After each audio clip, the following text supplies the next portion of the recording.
السلام علیکم۔ شمشو اور کبیر اللہ کے درمیان گہری دوستی ہو گئی تھی۔ کبیر اللہ مست مولا قسم کا نوجوان تھا، ہر چھوٹی سی چیز سے متاثر ہو جانے والا۔ شمشو کی داستان نے اسے بہت متاثر کیا اور اس نے بہت محبت سے شمشو کو گلے لگا کر کہا تھا، فکر مت کرو پیارے شمشو، ہم دونوں بھائی بھائی ہیں۔ شمشو کو ان باتوں کی کوئی فکر نہیں تھی۔ پروفیسر حشمت اللہ جیسا آدمی اسے مل گیا تھا، ذرا اس کی تقدیر بدل گئی تھی اور اب اس نے کبوتروں کا نیا ڈربہ بنانا بھی شروع کر دیا تھا۔ کماؤ پوت تھا، نصرت بیگ بھی اس کے آڑے نہ آ سکے۔ مہینے کی پوری تنخواہ لے جا کر باپ کے ہاتھ پر رکھی تھی اور نصرت بیگ کافی دیر تک ان نوٹوں کو مشتبہ نگاہوں سے دیکھتے رہے تھے۔ پھر انہوں نے آہستہ سے کہا، شمشو میری ناک نہ کٹوا دینا، اماں ابا کو سمجھاؤ، نوکری چھوڑ کر گھر آ بیٹھوں گا، قسم اللہ کی تب پتہ چلے گا۔ میں کہتا ہوں کیا اس صورت میں چور اچکا اٹھائی گرا لگتا ہوں؟ نہیں بیٹا، یہ بات نہیں ہے، حیرت اس بات پر ہے تم جیسے گدھے کو بھی نوکری دینے والے مل گئے۔ خیر اللہ کی مرضی، اللہ پر بھروسہ کر رہا ہوں، تم پر تو کوئی بھروسہ نہیں ہے۔ بھروسہ نہیں ہے، نہ کرو بھروسہ، ان نوٹوں پر تو بھروسہ کر لو، شمشو نے اکڑ کر کہا اور نصرت بیگ اسے گھورنے لگے۔ اب نہیں چلے گی، قسم اللہ کی، ابا دن بھر محنت کرتا ہوں پروفیسر کی لبائی میں، میرا مطلب ہے تجربہ گاہ میں، اس کے بعد خون پسینے کی کمائی لے کر آتا ہوں۔ میں کہتی ہوں اگر تمہیں اتنا ہی شبہ ہے تو جا کر پروفیسر حشمت اللہ سے مل لو، خود معلوم کر لو۔ ہاں ہاں، میں نے کب منع کیا ہے، ضرور معلوم کرو اور میری بے عزتی خراب کر دو، شمشو نے کہا۔ اس دن بھی جب وہ صبح اپنی ڈیوٹی پر پہنچا تو کبیر اللہ تو اپنی ڈیوٹی پر موجود نہیں تھا۔ پروفیسر حشمت اللہ کے بارے میں معلوم ہوا کہ وہ تجربہ گاہ میں ہیں، چنانچہ شمشو تجربہ گاہ میں داخل ہو گیا۔ پروفیسر حشمت اللہ مغموم بیٹھے ہوئے تھے۔ شمشو کو دیکھ کر انہوں نے ایک سرد آہ بھری۔ لیبارٹری کی تمام بھٹیاں بجھی ہوئی تھیں، سارا سامان تتر بتر پڑا ہوا تھا۔ شمشو نے اس ماحول کو دیکھا، پروفیسر کو سلام کیا اور پروفیسر نے انگلی سے اسے اشارہ کر دیا۔ بیٹھو شمشاد بیگ، وہ مزمحل لہجے میں بولے۔ اماں کیا ہو گیا چاچا جان؟ میرا مطلب ہے پروفیسر صاحب۔ شمشو نے کبھی پروفیسر کا صحیح نام نہیں لیا تھا، لیکن آج پروفیسر بگڑنے کی بجائے مغموم نگاہوں سے شمشو کو دیکھتے رہے، پھر بولے، شمشو مجھے اپنے اس تجربے میں ناکامی ہوئی ہے، میرا خیال ہے سونا بنانے کا چکر ختم کر دیا جائے، صحیح نسخہ دستیاب نہیں ہوگا۔ پروفیسر صاحب در حقیقت سونا تو انسان کے اپنے بازوؤں میں ہوتا ہے، بازوؤں سے محنت کی جائے تو سونا ہی سونا ہے، یہ بات کسی بزرگ نے بتائی تھی مجھے۔ پروفیسر حشمت اللہ مغموم انداز میں گردن ہلاتے رہے، پھر بولے، ٹھیک کہتے ہو، مگر میرے بازو اس قابل نہیں ہیں کہ سونا بنا سکیں۔ ابے تو چچا جان، میرا مطلب ہے پروفیسر صاحب، بناؤ گے کیا اتنے سارے سونے کا؟ کیا نہیں ہے تمہارے پاس؟ پروفیسر آج عجیب و غریب کیفیت کا شکار تھے، شمشو کی بات کا برا نہیں مان رہے تھے، مغموم لہجے میں بولے، تم نہیں سمجھو گے شمشو، تم نہیں سمجھو گے، اس سے میری زندگی کی ایک دیرینہ داستان وابستہ ہے۔ خیر چھوڑو، میں تمہاری رائے چاہتا ہوں، کیا خیال ہے؟ سونا بنانے کا خیال ترک کر کے لیبارٹری میں کسی نئے پروجیکٹ کی تیاری کی جائے؟ یہ ٹھیک ہے، مگر کوئی فارمولہ تو ہاتھ لگے۔ فارمولہ آسمان سے تو نہیں برستے چچا میاں، میرا مطلب ہے پروفیسر صاحب، فارمولے تلاش کرنا ہوں گے۔ پروفیسر نے چونک کر شمشو کو دیکھا، ان کے چہرے پر آہستہ آہستہ سنسنی کے آثار پھیلتے جا رہے تھے، پھر انہوں نے پرخیال انداز میں کہا، واقعی شمشو، تم نے مجھے روشنی دکھائی ہے، فارمولے آسمان سے نہیں برستے، تلاش کیے جاتے ہیں، لیکن ہم یہ فارمولے کہاں تلاش کریں؟ سڑکوں پر، گلیوں میں، بازاروں میں؟ نہیں، یہ چیزیں سڑکوں، گلیوں اور بازاروں میں نہیں ملتیں، ہمیں تھوڑا سا تجزیہ کرنا ہوگا، آوارہ گردی کرنا ہوگی اور کوئی فارمولہ تلاش کرنا ہوگا۔ بہترین آئیڈیا ہے، کیا خیال ہے کل سے اس پر کام کیا جائے؟ مگر فارمولے کہاں تلاش کیے جائیں پروفیسر صاحب؟ میں اس سلسلے میں ایک سروے کروں گا، تمہیں بھی کل سے یہی کام کرنا ہوگا۔ سروے کیسے کیا جائے گا؟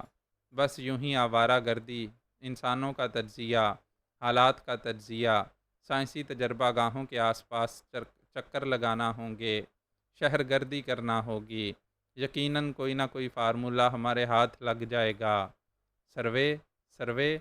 شمشاد بیگ نے کہا، ہاں بالکل، مگر پروفیسر صاحب اس کے لیے تو آپ کو کنوینس الاؤنس بھی دینا پڑے گا آپ کو۔ تو پھر کل سے سروے چلو۔ ہاں بالکل بالکل، ہم لوگ الگ الگ نکلا کریں گے۔ شمشاد بیگ مطمئن ہو گیا اور اس دن کے سروے کی رقم وصول کر کے گھر پہنچ گیا۔ نصرت بیگ اور بیگم صاحبہ تو اب شمشاد بیگ کے گرویدہ ہو گئے تھے، ہر طرح سے اس کی خاطر مدارت ہوتی تھی۔ بہر طور دوسرے دن سروے کا پروگرام تھا، چنانچہ دوپہر تک وہ مختلف سڑکوں گلیوں میں آوارہ گردی کرتا رہا۔ فارمولے سڑکوں پر پڑے تو نہیں مل جاتے، اور پھر وہ تو جانتا بھی نہیں تھا کہ فارمولے ہوتے کیا ہیں۔ 2:30 بجے کے قریب کوٹھی واپس پہنچا تو پروفیسر واپس نہیں آئے تھے۔ شمشاد بیگ اپنے کام کی انجام دہی کے بعد واپس گھر آ گیا۔ کبوتروں کے ڈربے تیار ہو کر آ گئے تھے اور نصرت بیگ ان پر نکتہ چینی کر رہے تھے۔ یہ ڈربے کیوں آئے ہیں؟ انہوں نے شمشاد بیگ کو دیکھتے ہوئے کہا۔ لو ابا، قسم اللہ کی بڑے قیمتی ہیں، بہت پیسے خرچ کر کے بنوائے ہیں، اور اس کے بعد پھر وہی کبوتر بازی شروع ہو جائے گی۔ نہیں ابا، کبوتروں کو جاسوسی کے لیے استعمال کروں گا۔ کیا مطلب؟ میرا مطلب ہے آپ یوں سمجھ لیں کہ یہ کاروباری کبوتر ہیں۔ کاروباری کبوتر؟ ہاں جی، میرا اس میں کوئی قصور نہیں ہے، پروفیسر صاحب کا یہی مشورہ تھا۔ تو پھر پروفیسر صاحب کبوتر اپنے گھر میں کیوں نہیں پال لیتے؟ اماں سمجھاؤ ابا کو، یہ تو ہر بات میں نکتہ چینی کرتے ہیں۔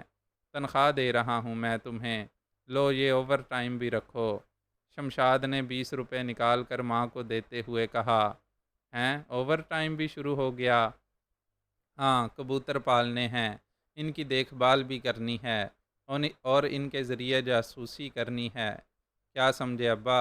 اب یہ فرسودہ نظام نہیں چلے گا، تم ایڑیاں رگڑ رگڑ کر مر جاؤ گے، لیکن اپنے لیے کچھ نہ کر سکو گے۔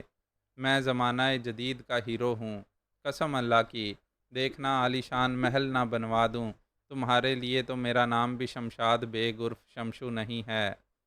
کچھ کھسک گیا ہے، عالی شان محل بنوائے گا؟ ابا تم میرے سنہرے مستقبل پر لات مار رہے ہو، ایسا نہیں ہو سکتا کہ تم خاموشی سے میری کارکردگی دیکھو۔ ایک دن وہ ہوگا جب میں تمہارا نام فخر سے اونچا کر دوں گا۔ ہاں بیٹا، اخبار میں تصویر چھپے گی تمہاری۔ بالکل ٹھیک کہا ہے تم نے، اخبار میں میری تصویر نہ چھپے تو میرا نام شمشو نہیں ہے۔ نہیں نہیں، مجھے یقین ہے کوئی جرم کرتے پکڑے جاؤ گے۔ سر پر تولیہ ڈالے، ہاتھ میں ہتھ کڑی پہنے، پولیس کے بیچ کھڑے ہو گے، نصرت بیگ نے کہا، اور شمشاد کا منہ حیرت سے کھل گیا۔ پھر وہ غصیلے لہجے میں بولا، دیکھا اماں، یہ ہیں منصوبے ابا کے میرے بارے میں۔ ابے اماں، انہی سے شادی کرنا رہ گئی تھی تمہیں، کوئی اور نہیں مل سکا تھا تمہیں؟ بڑی دنیا میں کوئی ڈھنگ کا ابا لاتی تو اپنا بھی کام چل جاتا۔ کیا بکواس کر رہا ہے؟ نصرت بیگ نے پیر سے جوتا نکالا، اور شمشو نے وہاں سے کھسک جانا ہی مناسب سمجھا، منہ سے واقعی غلط بات نکل گئی تھی۔ شاہ جہاں بیگم نے حالات سے سمجھوتا کر لیا تھا، اب لکیر پیٹنے سے کیا فائدہ؟ پرانی تجربہ کار تھیں، کوٹھا آباد ہوا تو انہوں نے وہی تمام گر آزمانے شروع کر دیے جو کوٹھوں کے لیے ضروری ہوا کرتے ہیں۔ چنانچہ کام کے لوگوں کو تاکا گیا اور ان سے شناسائی کی جانے لگی۔ اب شاہ جہاں بیگم کے دوستوں میں بڑے بڑے اعلیٰ عہدیدار بھی تھے، پولیس کے افسران بھی تھے، اور بے شمار لوگ تھے جو ان کے ضروری مسائل میں ان کا ساتھ دے سکیں۔ یوں کوٹھے کی رونق دوبالا ہوتی چلی گئی۔ کچھ ایسے لوگوں کو بھی مخصوص کر لیا گیا تھا جو بگڑے ہوئے دماغوں کو درست کریں، اور ان لوگوں پر اچھے خاصے اخراجات ہوتے تھے۔ سلطانہ ان کے تجربے سے فائدہ اٹھا رہی تھی اور خود بھی تجربہ کار بنتی جا رہی تھی۔ شام ہوتی تو کوٹھے سج جاتے، اور مہمانوں کی آمد شروع ہو جاتی۔ اس کوٹھے نے رفتہ رفتہ کافی شہرت حاصل کر لی۔ سب سے خاص بات یہ تھی کہ یہاں صرف رقص و موسیقی کے متوالے آتے تھے۔ جس نے ان حدود کو عبور کرنے کی کوشش کی، اس سے نہایت متانت اور محبت کے ساتھ معذرت کر لی گئی۔ یہ چیز بھی کچھ دن کے بعد خاصی اہمیت اختیار کر گئی تھی، اور کوٹھے پر صرف منتخب لوگ آتے جاتے تھے، اور ان منتخب لوگوں سے بڑی چابک دستی کے ساتھ دولت گھسیٹی جا رہی تھی۔ سلطانہ اپنے پروگرام پر قدم بہ قدم عمل کر رہی تھی، لیکن ابھی تک کوئی ایسا کام نہیں ہوا تھا جو سلطانہ کے مقصد سے مطابقت رکھتا ہو۔ ویسے اس کے اپنے انتظامات تقریباً مکمل ہو چکے تھے، اور اب اسے اپنے کام کا آغاز کا انتظار تھا۔ اس شام بھی کوٹھے کی رونق جوں کی توں تھی۔ کرب و جوار میں موسیقی کا آغاز ہو چکا تھا۔ سب ایک دوسرے سے تعاون کرتے تھے، خاص طور سے اس رشتے سے کہ روشن تارا نواب جان اور چاندنی بیگم ہی کے شہر سے تعلق رکھتی تھیں۔ چنانچہ ان چاروں کے کوٹھوں پر ضرورت سے زیادہ ہی یگانگت تھی، اور سبھی ایک دوسرے کے کام آتے تھے، لیکن سلطانہ کے مقصد کا کوئی پرچار نہیں ہوا تھا، اور سلطانہ نے سختی سے اس بات کی ہدایت کر دی تھی شاہ جہاں بیگم کو کہ جو کچھ دل میں ہے اسے دل میں ہی رہنے دیا جائے، اس سے باہر نکلنا کچھ مناسب نہیں۔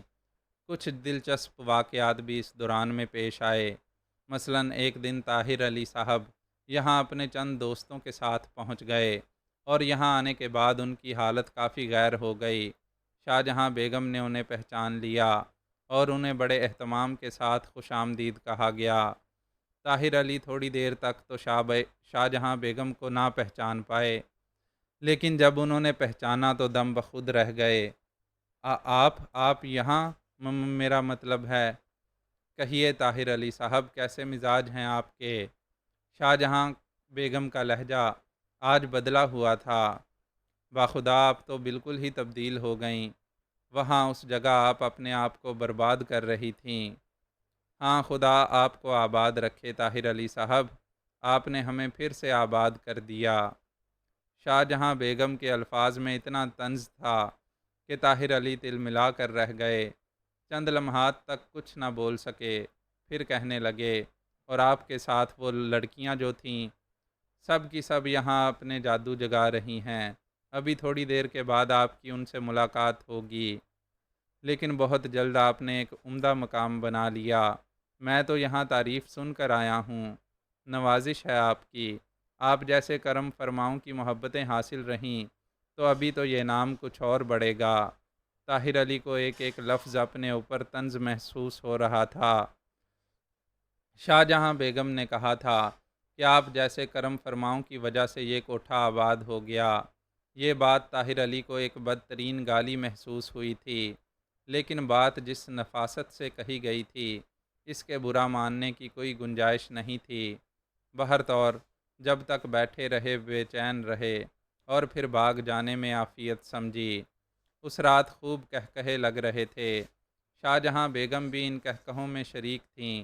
انہوں نے کہا تھا کہ اب طاہر علی شاید ہی اس سمت کا رخ کر سکیں۔ بہرطور بھی تو لاتعداد ایسے واقعات رونما ہونے تھے، اور آج کی شام اسی سلسلے میں ایک اہم واقعے کی رونمائی کا درجہ رکھتی تھی۔ اس وقت کئی مہمان آ چکے تھے جب ایک صاحب اپنے 3 دوستوں کے ہمراہ تشریف لائے۔ عمدہ لباس میں ملبوس، چہرہ مہرہ تر و تازہ، شخصیت بھی خاصی اچھی۔ سلطانہ اس دوران یہاں نہیں آئی تھی۔ ممتاز اور نور جہاں تھیں، اور شاہ جہاں بیگم معمول کے مطابق مہمانوں کی توازے میں مصروف تھیں۔ آنے والوں کو انہوں نے محبت بری نگاہوں سے دیکھا، لیکن پھر دفعتاً ہی ان کی آنکھیں کھل گئیں۔ یادداشت کی بری نہ تھیں۔ یہ چہرہ بھی ان کے لیے اجنبی نہیں تھا، حالانکہ ایک آدھ بار ہی دیکھا تھا، لیکن اس انداز سے دیکھا تھا کہ بھولنے کا تصور بھی نہیں پیدا ہو سکتا تھا۔ یہ عارض حسین تھا، سلطانہ کا منگیتر، وہ نوجوان جس نے سلطانہ کو اپنے ساتھ لے جانے کی غلطی کی تھی، اور غلطی کا احساس ہوتے ہی اسے بیگم ارباب کے ہاں چھوڑ گیا تھا۔ عارض نے شاہ جہاں بیگم، نور جہاں یا ممتاز کو بالکل نہیں پہچانا، لیکن جب لوگوں کی فرمائش پر سلطانہ نمودار ہوئی تو عارض کے دل پر جیسے بجلی سی گر پڑی۔ وہ پھٹی پھٹی آنکھوں سے سلطانہ کو دیکھتا رہا۔ سلطانہ نے فرشی آداب کیے اور اپنی جگہ دوزانوں بیٹھ گئی۔ اس نے ابھی تک عارض کو نہیں دیکھا تھا۔ شاہ جہاں بیگم سے البتہ برداشت نہ ہو سکا، چنانچہ انہوں نے جھک کر سلطانہ کے کان میں عارض کے بارے میں تفصیلات بتائیں، اور سلطانہ نے گردن ہلاتے ہوئے کہا، تو امی اس میں پریشان ہونے کی کیا بات ہے؟ یہاں تو سب مہمان ہیں، جو بھی آئے۔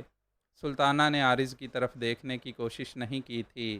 شاہ جہاں بیگم ٹھنڈی سانس لے کر خاموش ہو گئیں۔ عارض چہکتا ہوا اپنے دوستوں کے ساتھ آیا تھا، لیکن اب جیسے اس پر بجلی سی گر پڑی تھی۔ وہ پاگلوں کی طرح سلطانہ کو دیکھے جا رہا تھا، جس کا رنگ و روپ، حسن و جوانی پہلے سے 1000 گنا نکھر گئی تھی۔ یہ حسن جہاں سوز دیکھ کر عارض کو اپنے دل میں درد محسوس ہونے لگا۔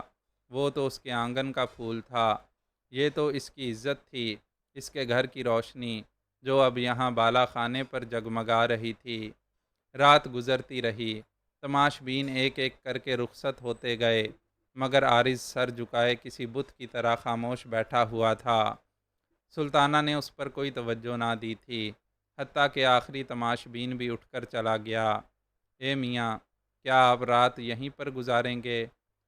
شاہ جہاں بیگم نے ٹھیٹھ نائکاؤں کے انداز میں ہاتھ نچا کر کہا، میاں ہم سر تال بیچتے ہیں، جسم نہیں۔ محفل تمام ہوئی، اب چلتے بنو۔ وہ سلطانہ، عارض نے ہکلاتے ہوئے کہا۔ ہاں، سلطانہ ہمارے کوٹھے کا ہیرا ہے، ہیرا۔ میں اسے اس انداز میں نہیں دیکھ سکتا۔ عارض کا سر ابھی بھی جھکا ہوا تھا۔ کیوں؟ حالانکہ تم شریف زادے عورت کے اسی رنگ میں، اسی انداز سے مرغوب ہوتے ہو۔ جب اسے تمہارے سہارے کی ضرورت تھی تو تم نے اسے ٹھکرا دیا۔ اب وہ تم جیسے سینکڑوں خاندانی لوگوں کو انگلیوں پر نچا سکتی ہے، تو تم گڑ گڑانے لگے۔ شاہ جہاں بیگم آگ اگل رہی تھیں، جبکہ سلطانہ وہاں سے ہٹ چکی تھی اور اپنے کمرے میں بستر پر پڑی سسکیاں لے رہی تھی۔ نور جہاں ممتاز بھی آنکھوں میں آنسو بھرے اسے دلاسا دے رہی تھیں۔ سلطانہ سوچ بھی نہیں سکتی تھی کہ عارض سے یوں سامنا ہو جائے گا۔ میں سلطانہ کو یہاں نہیں رہنے دوں گا، عارض ایک دم جوش میں آ کر بولا۔ وہ کسی حال میں یہاں نہیں رہے گی۔ دھیرج میاں، دھیرج، شاہ جہاں بیگم نے اپنے مخصوص انداز میں کہا۔ وہ کسی کی رکھیل نہیں بننا چاہتی، میں اسے رکھیل نہیں بنانا چاہتا۔ وہ ہمارے خاندان کی عزت ہے۔ عارض رندی ہوئی آواز میں بولا، تو کیا طوائف کو بیوی بناؤ گے؟ بکواس نہ کرو، وہ طوائف نہیں۔ عارض غصے سے سرخ ہوتے ہوئے بولا، میاں طیش میں آنے کی ضرورت نہیں، یہ تمہاری حویلی نہیں، طوائف کا کوٹھا ہے، میں اسے لے کر جاؤں گا، اسے یہاں نہیں رہنے دوں گا۔ عارض کا لہجہ فیصلہ کن تھا، اس کے انداز میں نہ جانے کیا کیا بات تھی کہ شاہ جہاں بیگم ایک لمحے کو خاموش ہو گئیں۔ اس نے غور سے عارض کی آنکھوں میں دیکھا اور پھر کچھ سوچ کر گویا ہوئی، میاں تم اسے یہاں سے لے جا سکتے ہو، مگر ہماری ایک شرط ہے۔ وہ اس کی آنکھوں میں جھانکتے ہوئے رازدارانہ لہجے میں بولیں۔ کیا شرط ہے؟ عارض چونک کر بولا، تمہیں رقم چاہیے ہوگی، بولو تم کیا قیمت لگاتی ہو، میں تمہیں منہ مانگی قیمت دینے کو تیار ہوں۔ میاں میں طوائف کے علاوہ ماں بھی ہوں، اور ماں کبھی اپنی بیٹیوں کا سودا نہیں کرتی۔ پھر ماں کیا ہوتی ہے، یہ میں نے سلطانہ سے ہی سیکھا ہے۔ شاہ جہاں بیگم جو ایک لمحے قبل تجربہ کار نائکا کے انداز میں گفتگو کر رہی تھیں، اچانک رندی ہوئی آواز میں بولیں۔ اس کی آنکھوں سے باقاعدہ آنسو بہہ رہے تھے۔ ہماری شرط پیسہ نہیں، اگر تم سلطانہ کو لے جانا چاہتے ہو تو کل شام 5 بجے تک باقاعدہ بارات لے کر آؤ، اپنے خاندان اور شہر کے شرفاء کے ساتھ۔ اگر تم نہ آئے تو پھر، یہ کہہ کر شاہ جہاں بیگم خاموش ہو گئیں۔ ٹھیک ہے، عارض ایک عزم کے ساتھ بولا اور لمبے لمبے ڈگ برتا ہوا باہر نکل گیا۔ شاہ جہاں دیر تک وہیں بیٹھی دروازے کو دیکھتی رہی۔ اس کے ہونٹوں پر ایک انوکھی مسکراہٹ تھی۔ کافی دیر بعد اس نے سر اٹھا کر دیکھا تو سلطانہ دروازے پر کھڑی تھی۔ اس کی آنکھیں متورم ہو رہی تھیں۔ شاہجہاں بیگم دھیرے دھیرے اپنی جگہ سے اٹھیں اور چھوٹے چھوٹے قدم اٹھاتی ہوئی سلطانہ کے قریب پہنچ گئیں۔ اماں، سلطانہ بھرائی ہوئی آواز میں بولی، اب تم کچھ نہیں بولو گی۔ شاہجہاں نے اسے سینے سے لگا لیا۔ جب تم نے ماں کہا ہے تو مجھے ماں کا فرض ادا کرنے دو اور خاموشی سے جا کر سو جاؤ۔ دوسرا دن خاصا ہنگامہ خیز تھا۔ شاہجہاں بیگم صبح ہی سے غائب تھی۔ دوپہر میں لوٹی تو ٹرک بھر کر سامان اس کے ہمراہ تھا۔ ایک سوٹ کیس اس کے ہاتھ میں تھا۔ اس نے گھر میں داخل ہوتے ہی نور جہاں اور ممتاز کو آواز دی اور سوٹ کیس ان کو تھماتے ہوئے تحکمانہ انداز میں انہیں سلطانہ کو تیار کرنے کا کہا۔ اماں تم، سلطانہ نے احتجاجاً کچھ کہنا چاہا، بس اب تم کچھ نہیں بولو گی۔ میں نے ہمیشہ تمہاری بات مانی ہے، اب صرف میرا حکم چلے گا۔ یہ کہہ کر شاہجہاں بیگم نے رخ پھیر لیا۔ سلطانہ یہ نہ دیکھ سکی کہ اس کی آنکھوں سے آنسو بہہ رہے ہیں۔ ابھی سپہر نہیں ڈلی تھی کہ گلی میں شامیانے بھی لگ گئے اور پھر ٹھیک 5 بجتے ہی فضا میں بینڈ کی آواز گونج اٹھی۔ نور جہاں اور ممتاز نے سلطانہ کو باقاعدہ دلہن بنا دیا۔ نکاح خواں کو عارض اپنے ہمراہ لایا تھا اور بارات میں شہر کے شرفاء کی بڑی تعداد تھی۔ عارض نے انہیں کیا کہا تھا، شاہجہاں بیگم کو اس سے کوئی غرض نہ تھی۔ دیکھتے ہی دیکھتے نکاح ہوا اور رخصتی کی گھڑی آن پہنچی۔ سلطانہ ممتاز اور نور جہاں کے گلے لگ کے بلک بلک کر رو رہی تھی۔ پھر جوں ہی شاہجہاں بیگم کمرے میں داخل ہوئی تو سلطانہ چیخ مار کر اس کے سینے سے لگ گئی۔ بس بیٹی نہ رو، ہماری جدوجہد تمہارے سامنے ہے۔ ہم نے عزت کی روٹی کے لیے کیا کیا نہ پاپڑ بیلے، مگر یہ کہہ کر شاہجہاں بیگم کی آواز بھرا گئی، مگر تو کیوں زندگی برباد کرتی ہے؟ جا بیٹا، تیری یہ منزل نہیں۔ ہاں، یہ میرا وعدہ ہے کہ میں تیری دی ہوئی روشنی میں ایک بار پھر اس گہری کھائی سے نکلنے کی جدوجہد کروں گی، مگر تو اب یہاں سے جا، بہت دور چلی جا۔ یہ کہہ کر شاہجہاں بیگم بلک بلک کر رو رہی تھی۔ شام ڈھلے بارات رخصت ہو گئی۔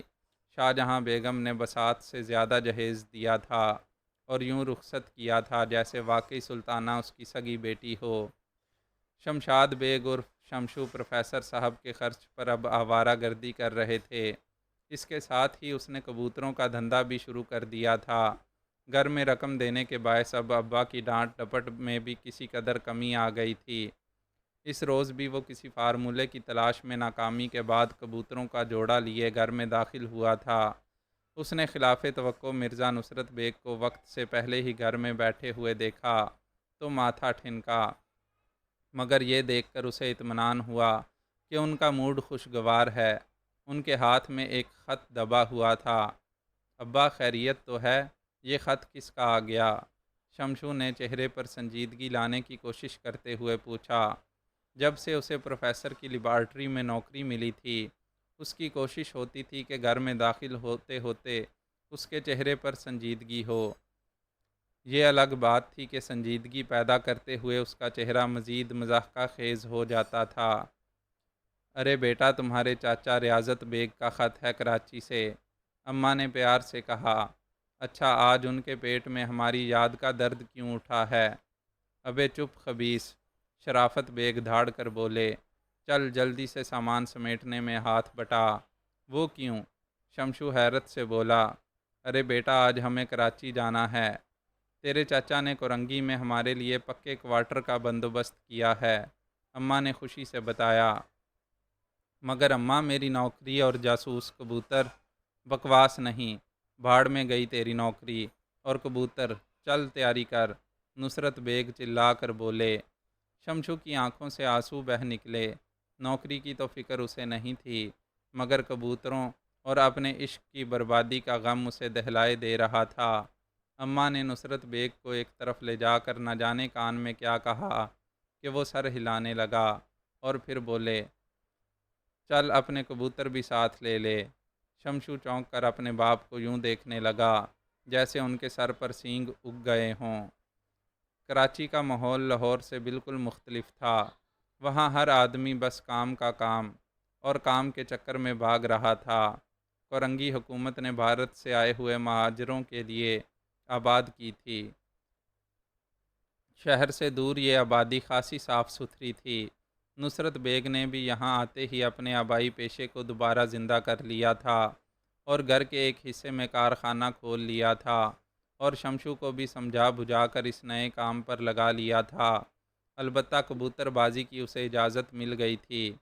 چند ماہ بعد ہی اس کی شادی ریاضت چچا کی بیٹی نیک پروین سے ہو گئی۔ نیک پروین نے گھر میں قدم رکھتے ہی اپنی نیکی سے شمشو کو خاصا کام کا آدمی بنا دیا تھا، مگر کبوتر بازی کا شوق وہ بھی نہ چھڑا سکی تھی۔ البتہ اس نے اسے یکے بعد دیگرے 6 بیٹوں کا باپ ضرور بنا دیا تھا۔ قارئین کرام، نصرت بیگ اور اس کی اہلیہ اب اس دنیا میں نہیں رہے۔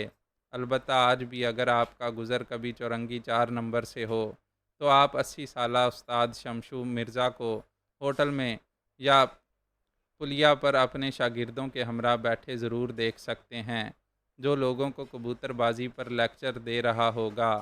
رہی بات سلطانہ کی، تو وہ اب اس دنیا میں نہیں رہی، البتہ اس کی بیٹی آج ایک بڑے سرمایہ دار کی بیٹی ہے، اور نور جہاں اور ممتاز نے بھی شوبز چھوڑ کر بڑے زمینداروں اور سیاست دانوں کو اپنے دام میں پھانس لیا تھا۔